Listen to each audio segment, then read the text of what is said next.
अरे भैया, मैं एक लेख किया हूँ। उमरिया बीतल जाता माया रौरी नगरी, थोड़ा ध्यान दीजिएगा। और बड़ा मेहनत से मैं जो है एक एक वर्ड लिखता हूँ।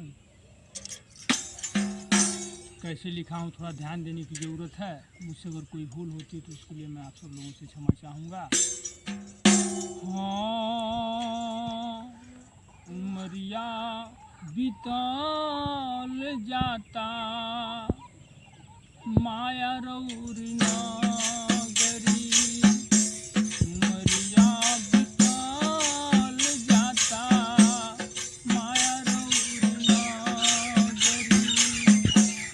माया रौरी नगरी, माया रौरी नगरी, उमरिया बीतल जाता माया रौरी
सब लोग